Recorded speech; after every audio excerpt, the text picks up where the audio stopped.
Welcome to This Explainer. If you're tuning in, I'm guessing you aren't just looking to scrape by. You're aiming for a distinction in O-level biology, and you're in exactly the right place.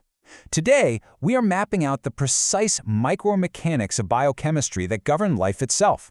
We're going to dive deep into proteins, molecular bonds, and lab tests, and we're going to do it so clearly that you simply cannot forget them when exam day rolls around. Here's a quick look at our roadmap for today. We'll start with number 1, the ultimate bodybuilders. Then, 2, building blocks and bonds. 3, protein power in action. 4, hydrolysis, breaking things down. 5, testing for reducing sugars. And finally 6, dodging common exam traps. Let's get right into it. All right, section 1, the ultimate bodybuilders. So did you know that proteins make up about 20% of your total body weight? It's huge. Without them, your body wouldn't just be a little weaker, it literally wouldn't function at all. Think of proteins as the ultimate biochemical machinery. They are absolutely crucial to transforming simple inputs into the incredibly complex structures that keep you breathing, digesting, and moving every single day. And honestly, this is exactly why examiners absolutely love this topic. Having a solid grasp of how proteins drive growth, tissue repair, and internal body functions is what connects cellular chemistry directly to human anatomy. Mastering this specific connection is the key to crushing those tricky long-form answer sections and securing that top-tier distinction. It's a real game changer. Moving on to section 2, building blocks and bonds. So, what are proteins actually made of? Amino acids. These are literally the fundamental building blocks of life. Think of them exactly like individual connectable Lego bricks. Just like Legos have distinct connection points, these individual microscopic molecular units are perfectly designed to snap together in infinite combinations. And those combinations can build absolutely anything, from a tiny cellular structure all the way up to a massive beating heart. Okay, let's zoom in a bit. How do these Lego bricks actually snap together? First, 2 amino acids have to align. Then, a condensation reaction takes place. What this means is we are physically extracting and removing a water molecule. H2O is pulled right out of there. Once that water is removed, a strong, solid connection locks into place. We call this a peptide bond. Remember, no water means the bond is permanently sealed and secure. That brings us to section 3, protein power in action. Now, we've got these invisible chains of amino acids linking up on a micro level, but what are they actually doing on a macro level? Well, they create massive physical impacts. First, proteins act as enzymes. These are chemical catalysts zooming around your system to speed up digestion so you can actually process food fast enough to survive. Second, they form the structural framework absolutely essential for muscle growth and repair.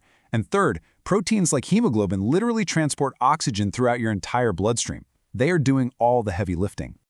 Next up, section 4, hydrolysis, breaking things down. This is a classic exam question scenario right here, usually focused around digestion. Let's say we start with a large, complex starch molecule. To use it, we have to break it down. Now, instead of pulling water out like we did before, we forcefully drive a water molecule in. This is called hydrolysis. Hydro meaning water, and lysis meaning to break or shatter. By jamming that water molecule back into the bonds, the structure physically shatters, releasing simpler individual glucose units that your body can immediately burn for energy. Section 5, testing for reducing sugars. All right, let's step into the lab for a second.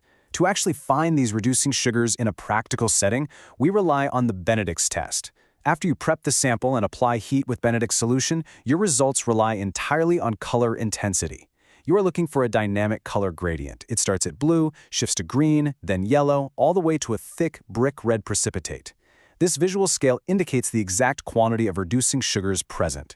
So brick red, that means you've got a very high concentration. Finally, section 6, dodging common exam traps. Do not mix up your water vectors on exam day. I see this all the time. Let's make it crystal clear. Condensation removes water to build structures. Hydrolysis forcefully adds water to break down structures. I'll say it again. Condensation takes water out to glue things together. Hydrolysis forces water in to snap them apart. You really want to lock this contrast into your memory for sure. And here is another major misconception we need to clear up right now.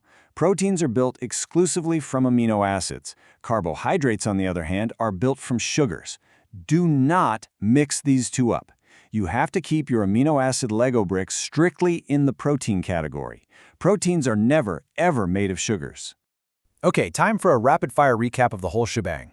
Proteins are built from amino acids via condensation reactions that remove water to form peptide bonds. They function as enzymes, muscle builders, and oxygen transporters. Hydrolysis is the exact reverse mechanism, forcefully using water to break complex structures down. And finally, the Benedict's test is your dynamic visual lab tool for identifying those broken-down reducing sugars. I want to leave you with a final thought to chew on. Can you identify which of these vital reactions are happening in your body right now from your last meal? Because as you sit there, your digestive system is literally using hydrolysis to shatter complex carbohydrates into glucose, while your cells are simultaneously using condensation to snap amino acids together into brand new proteins. It is all happening inside you right at this exact moment. Best of luck on your exams. Use these mechanical visual cues to guide your memory and keep learning.